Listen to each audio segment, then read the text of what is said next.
I'm going to show you how to make restaurant quality mash at home. So my potatoes are in the oven here. They've been cooking for 2 hours, so they're nice and soft.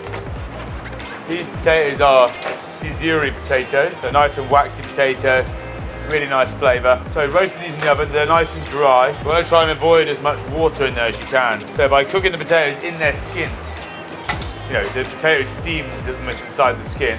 It's really nice and dry.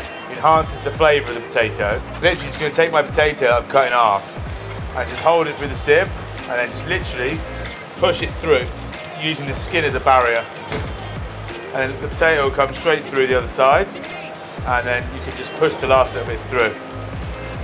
So the key with the potato when you're making mash is you don't want to work the potato. The more you, like if I was to pass this through this sieve really slowly, you kind of you can make it a really stodgy mash. Whereas just by pushing it through, it's going straight through and you're not activating the starch. Just like that.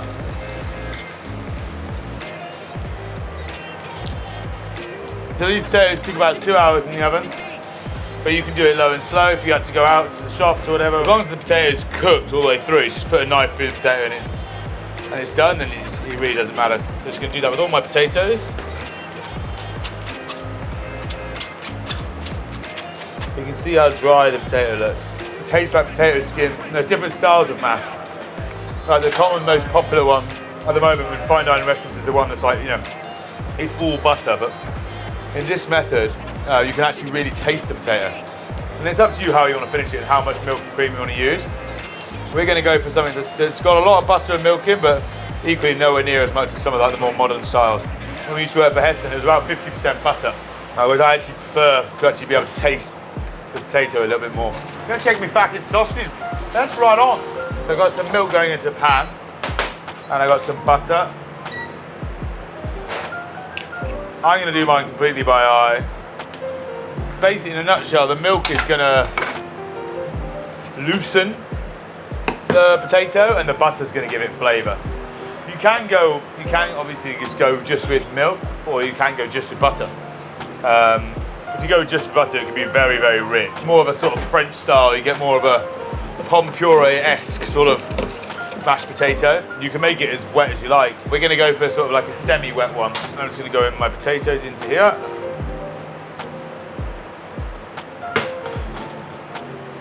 Put that onto a low heat. Just mix in. Now, the potatoes are already warm. You can get this done in a matter of minutes, really. It's very, very quick at this stage. So I'm just going to mix this in, warm it through slightly. You can already see how it's loosened up a little bit. And it looks lovely and natural. This is probably more of like a pub-style mash, you know, something you want with, once you add it to like, you know, a pie, you can actually taste the potato, you get the flavour from the potato, and then it soaks up some of the juices. If you have something really wet, it sometimes can be just too wet textures on a dish. So it depends on, you can mimic it to whatever dish you're doing. So I'm going to go in with a bit more salt. To be honest, I massively underestimated the amount of butter I was going to need. But, hey ho, you can always add, and you can never take away. Very interesting lesson that, guys. We've gone for about 6 medium-sized potatoes. And so far I've done about 125 grams of butter. So I'm only going to put the butter in now at this stage. And then I'll loosen it with a bit of milk afterwards. It'll sit quite happily. Pretty low risk at this stage. Sexy. Sexy, sexy, sexy.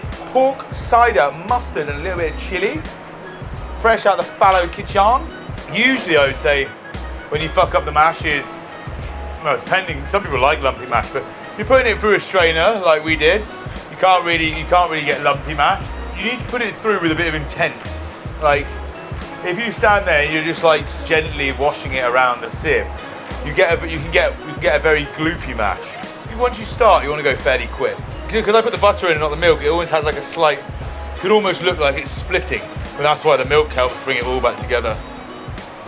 Touch more milk, get a little bit wetter.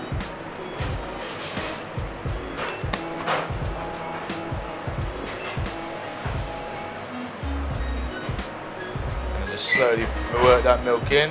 Lovely. So now it's cooled down nicely. You can see how it almost has that like matte look. So if we leave it on a nice heat, it's all going to come back to, because it's like now it's like sort of soft and sticky, almost has a matte finish. When we heat it through now, it's going to start to come away from the pan. It'll be the fat coming away from the pan, and then we're going to have like a nice shine gloss to it, and then we'll be ready to serve it. Really nice.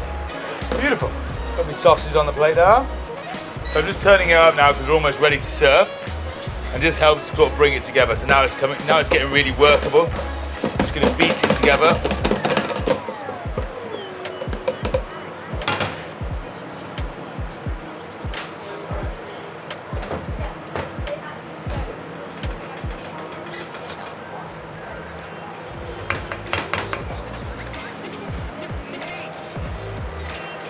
That's a very traditional sort of mash. So you see how the fat's just starting to come away. It's nice and thick. You know, it's going to absorb all that lovely onion gravy. Put it onto the plate. And I've got my sauce. Going to go in with the chives, just for a little bit of allium flavour at the back. Ooh, there's my sausages.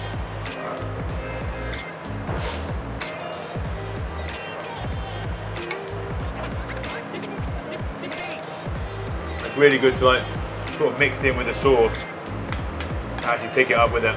So there you have it, bangers and mash.